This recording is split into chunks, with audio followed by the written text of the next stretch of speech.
I do have to mix something and feed it in a few hours, do you just leave the CalMag off in that situation and then just put that in the next watering? I mean, I could take you down to the garden and show you the garden right now. Like the plants still look good even when I'm hitting it with a low pH because the pH of the media is balancing itself out. You know what I mean? It's not necessarily what's in your reservoir because what's in your reservoir is going to change once it hits the media. I do like it when it's stable in my reservoir and sitting at 6.0 and it gets there very quickly. But to answer your question, Gabby, I'm mixing CalMag usually right before my timer starts watering at like 7:30, and I have no problems with it. The pH usually starts around 5, and then by the end, by like the third watering of the night, it's back up to where it needs to be. And Okay, so though, like you have an idea of, okay, instead of being 6-0, it's going to be 5-0, and it's still going to be okay. then it's going to get to 6.0 within the next couple hours, and then I'm not even thinking about it twice. Once you start getting familiar with the product, you realize that it's not actually there's really nothing to worry about whatsoever because the pH of the media and the cocoa is staying Right. all the way. So you don't pH the nutrient solution? I haven't pH Canna Nutrient solution in 15 years. I never had to. I mean, it sounds like you would If it was probably want 5-0, I to. would have. But no, the 5.0 climbs up. That's what I'm saying. With the CalMag, Right, but I wouldn't know that. Like if I right. mixed it quickly and then had to water it. And that's where we say on the bottle these lengthy explanations of how to use it, and that scares people away because we're trying to be so transparent that it scares people off the product typically. You know You would probably find the consistency in the runoff eventually, right? So like exactly. if you're testing the runoff for pH, that's going to be a better representation of what the media and the roots are actually experiencing in terms of a pH, especially when you have, let's say, a 20 or an 18-hour downtime in between irrigation events. You're going to have all of those things sort of balance out, and so then when you're pushing more water through, that runoff is going to be a representation of what that media is actually experiencing over that dry back period. 100%.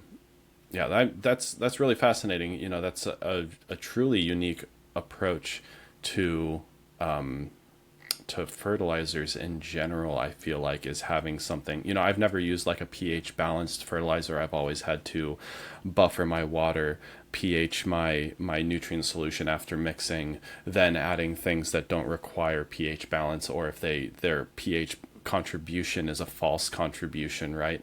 Like xylitol or something along those lines, where the acetic acid in it is a false pH adjustment because it's going to drop back. If it drops down, it's going to rise back up once it's in the media and once that xylitol oxidizes. Yeah. So it's very See, I'm important. I'm still learning right now Well, there you go. because I like mean, I stopped using that's the way we grow, Xeritol so man. much. Yeah, that's the way we grow. Um, all right, tagline right there. No, because I stopped using it so much in the media because I was scared of what it was doing to the pH, and then I didn't want to have to worry about it. And the worst problem that I was having was like a little algae on the white wrappers of those cocoa coins that I use. Only on the part that was exposed to light. And, I would just spray that with the Xeritol instead of like putting it into the nutrient solution, which was what I had originally done, but like I said, I was worried about how it was affecting the pH. For So sure. you're telling me don't worry It's it. Well, it's super important to make sure that you're looking at the health of the plants, right? So if the plants are But healthy they're clones that don't and have roots. oh, but here, if the plants are healthy, right? And you're worried about something because you've anecdotally monitored it, right? So like you monitored a lower pH, but then the plants are healthy. Adjusting the pH is going to be something that's then going to potentially adjust the plant's health, right? So if you already have healthy plants, this is where one of those situations of if it ain't broke, don't fix it. You don't really need to worry about what's going on in your, like, let's say your dosatrons are fucking up, right? And your mixing ratio is slightly off, but the plants are healthy. Don't worry too much about that ratio. The plants are doing what they need to do, and if you adjust it, maybe you're chasing your tail a little bit, and you're going to end up in a place that's worse off than where you were. You know, resetting and getting back to a baseline is always something that should be done periodically, but chasing a set point in a place where it's not necessary is going to potentially lead you to bigger problems. That's something that I've personally experienced chasing pHs, especially, one of the things that people fuck up on a lot, and this is just from my experience, is chasing a runoff pH. So like if you are trying to say, oh, my pH in my runoff is too low, I need to up my input pH. Well, maybe are the plants looking unhealthy? Is that what led you to check your runoff pH, or are you just checking your runoff pH as a habit of practice and then trying to adjust from there without it being something that was like, oh my god, I'm getting interveinal chlorosis, I'm getting brown splotches popping up on my plants, I'm getting reddening of the outer leaves? Like those, yes, then start testing your different things, see where you're off from your baseline and start to adjust back from there, but not ahead of time. So yes, with the xerotol though specifically, and other things that provide this pH contribution that lowers pH after you've already mixed up your perfect nutrient solution, that might be one of those situations where you need to consider what is adjusting the pH and how it's going to interact within the substrate. So just thoughts off the top. I want to tie this all back to one of the comments I Gabby want to made know is that, about Canna Start. Does yes, Canna Start need the pH to be adjusted? no, man, I don't adjust that shit either. I mix, I soak our new Canna root plugs are fucking awesome, by the way. Even if 70% you're cocoa. using RO, even if you're using RO water, the Canna Start doesn't need calcium. That's a great question. I haven't used it that way. I would probably pH balance if I was using RO water. Well, I Um, said add calcium. yeah, Right, that's a alkalizer. yeah, you could do that. I think if I was using Start in RO, I would probably throw like a mill of CalMag in there too, just to get things rolling the right way. But 1 ml per gallon. a mill per gallon on our stuff, it's super concentrated, man. It's cheap, it's concentrated. You can use it straight in the doser line, no problem. Goes right, injector systems, it's great. When you're running batch tanks, that's where this pH conversation really needs to be had. But Canna Start's a fantastic product, man. I balked at it for years. I've been using it for the last couple, and I can't believe I went all this time without using it. It's basically a nutrient designed for uh, the youngest phase of the plant's growth life cycle. So coming out of the domes, soaking your cubes in it, and then coming out of the domes, the plant's going to have a different nutrient ratio demand than even a juvenile vegetative plant. And so cutting your veg ratio in half, or just lowering your EC of your veg nutrients for your young plants, isn't the best solution. It's going to work, but it's not going to be the best. And if you're trying to provide the best for your plants, using Canna Start, it's a cheap fucking product. It's easy to use, it's safe, and it's highly effective. The one For thing I sure. want to leave you guys with Canna products is that we don't create something because people want it. We'll create something that's unique and levels up everything else in the market, right? So if there was ever a new product coming from Canna, it wouldn't be just to mimic other products in the market. It would be to fill a demand and make it better. So That sounds like a great course for any company to take. So yeah, definitely that's awesome. And I think we've kind of gotten towards the end of this conversation here, and I really appreciate your time. And Gabby, thank you for joining us today. Oh, thanks for letting me, buddy. I had a lot of Yeah, questions for Chris. well, I'll well, connect with we both of you we're guys in the back end. I'd love to talk to you both individually about what you got going on. And, like I said, I'm all over the country, so maybe we can run into each other at some time. definitely. I do like to wrap these conversations up with a little bit of some cannabis specific questions that might not necessarily apply to Canna Nutrients, but are going to apply to more of your history, Chris. So, Sure. what's your favorite strain of all time? Man, that's a hard one. I was always a monocropper, so a couple of my favorites: Golden Goat, Gorilla Glue, Point Break from Surfer. I was on that for a while. That was like a nice citrusy Yeah. little gas to it. My buddies over at Eleven's Genetics have got this strawberry adhesive that Oh, it took a medal at the Mary Jane Cup here last year. That's been phenomenal. I'm rocking some of Jarrett's Cushy Dough, which is it's great. It's growing exactly how I want it to. But if man, I was always in uppers, right? If you work in retail, you got to stay up all day doing stuff, and I gotta say, Mm-hmm. Golden Goat kept me there. Just like heavy, spicy sativa, just all day with my coffee is the hippie speedball. It kept me going. You know what I mean? Golden Goat is like the most energetic weed I've ever consumed. I was like coming back from work one day, maybe like 4 or 5 years ago, and we'd grown Golden Goat, and they had some pre rolls, and they were passing them out to the employees, and I like snagged one, smoking it on my drive home, and man, I was singing like a motherfucker along to the radio. It was amazing. Yeah, man, it's there's so much great weed out there. It's hard to for me. I'm really bad at remembering all the lineages of everything, but yeah, some of those classics from like 10, 15 years ago, man. Like I was on Gorilla Glue for a long time too, and that was like a little bit opposite. And I don't know, it's fun watching new genetics come around, but I really have a big heart for all the legacies. Like I said, Strawberry Cough pulled me into the game back in the day. Skunk One in Fort Collins, like that was I lived off of that shit in college.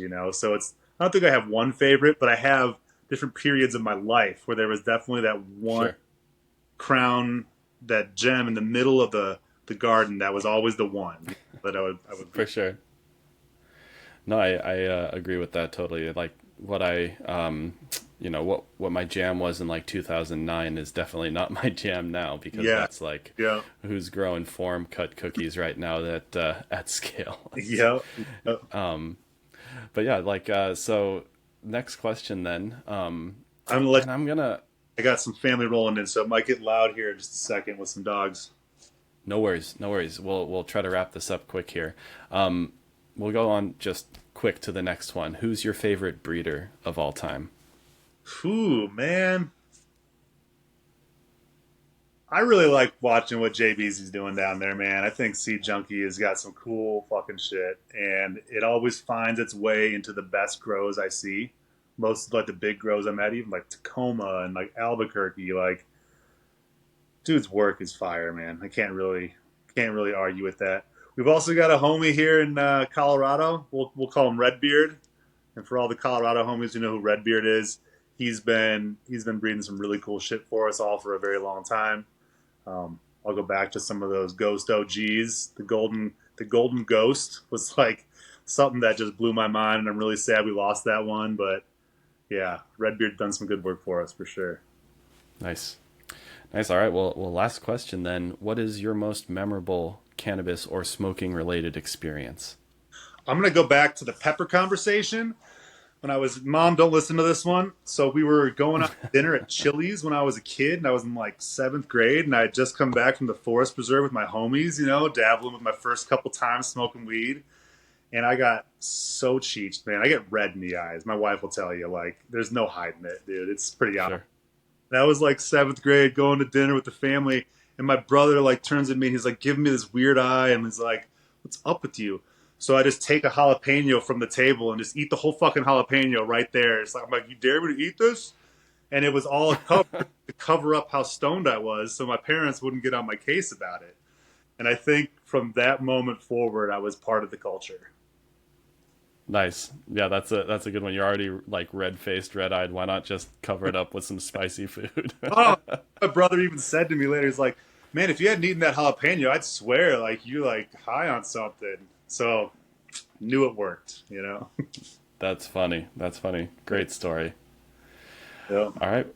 Oh, Gabby, you are muted.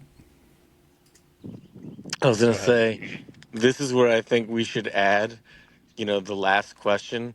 Tell us one embarrassing story about your grow, like when you flooded the place, or something Sure. like that. That like would be like a great place to just like. And I know we already got one, but tell us an embarrassing story about your grow. It Yeah. would just be great. It would also encourage.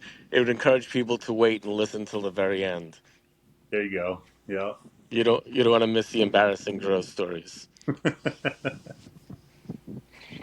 Well, was there anything else that you wanted to cover, Chris? Any last little shout outs or plugs or anything like that you want to do? Man, I would love to shout out Lifted Cannabis in Tacoma and uh, Mighty Tree up in Bellingham.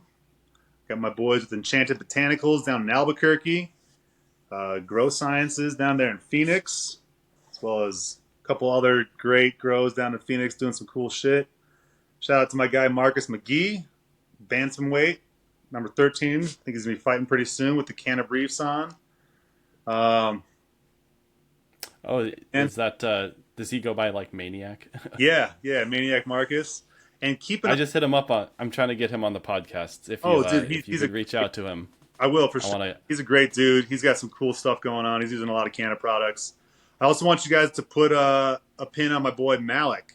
Malik made it to the finals in the Proper Doinks competition last round. He just got knocked out in the semis this round, but he's definitely holding that Colorado flower torch for us, Cool.